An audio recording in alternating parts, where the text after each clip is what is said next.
Okay.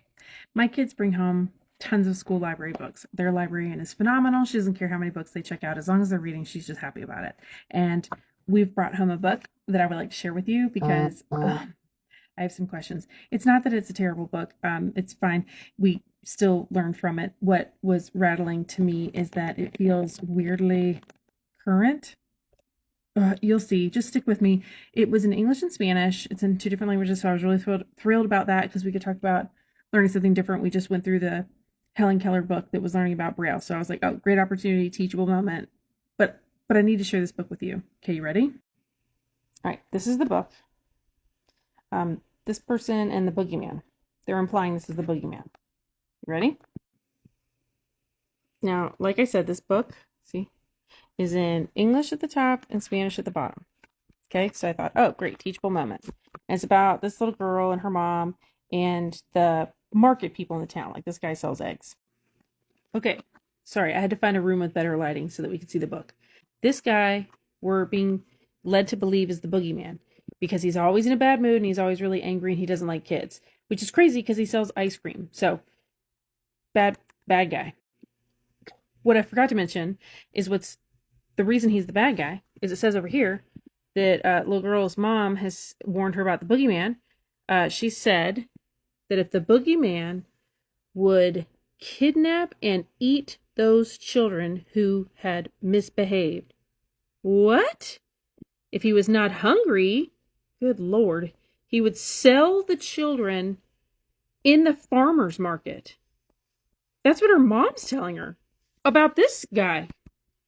Jesus. Okay, so even though we know this guy is mean and he's going to eat you and sell you, we allow a little girl and her friend, we won't even get into how he's been drawn, but little friend, we allow them to roam the streets freely and go to the movies whenever they want to. Here they are picking berries off a bush that is poisonous. They know it's poisonous, but hey, let's pick berries. While they're not at the movies where they're supposed to be, again, we're not even gonna, like, that was the best you could. Anyway, even though we're not in the movies where we're supposed to be, we see the boogeyman has a sack and the sack is wiggling, ergo it must be children that they now feel like they have to save because he's taking them to the market. Like, for real, he's taking them to the market. And she's like, not on my watch. And he's like, we should be at the movies, but not on my watch. But don't worry, he's not going to the market. He's going to buy cigars. See? Just having a nice little smoke of his cigar. But here we are at the butcher's market, freaking out because we are certain there are children in this bag. We've seen it wiggling. We know it's wiggling. There are children in the bag. He's not hungry, so he's selling them to the butcher at the market. Look. Ugh. So, like, freaking out. And then we even take note. You know, Don is taking his little satchel for a walk. He's gone to the butcher where he's wearing a white apron with blood stains. Dun, dun, dun. Now, I know that the blood stains are because he's the butcher. But, like, that's scary. That's scary. So scary that she throws lemons and homeboy runs off with the sack. She's like, not on my watch. Ha ha ha ha ha. It's just chickens. Ha ha ha ha ha. Tricked you. You panicked for no reason. It was just chickens. Ha ha ha ha. Boogeyman thinks that's hilarious. So he's going to take them to get popsicles. Little girl sitting next to her mom. Little girl is, and he's like, you know, we should have just gone to the movies. But little girl. Okay. Now what bothered me, he's like, I'm going to get them popsicles because they think I'm the boogeyman. That's hilarious.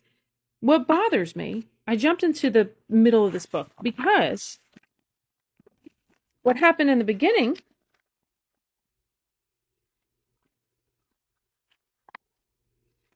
again, little girl. Okay.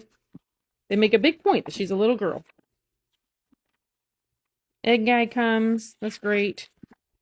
This guy comes to make this guy. Note the wink and the ponytail. Adult man. Okay. So you saw that mom was with her most of the book. Okay. But for some reason, as soon as she hears this guy, extra, she would take a coin from the kitchen counter by herself and run outside to see this guy. I'm not going to say that word because I think it's racist, but I'm not sure. He's the newspaper boy. I don't think that's a boy. And then That looks like a grown man. He was her favorite. So they've built some kind of rapport that he's her favorite. He would stop, reach into his canvas bag, slung across his chest, and hand the little girl the day's edition of the newspaper. Homeboy would smile and wink at her before he sped down the street. So this grown man is winking at a little girl with a barrette, no mother in sight, and then speeds away. He knows better. He knows better. Okay?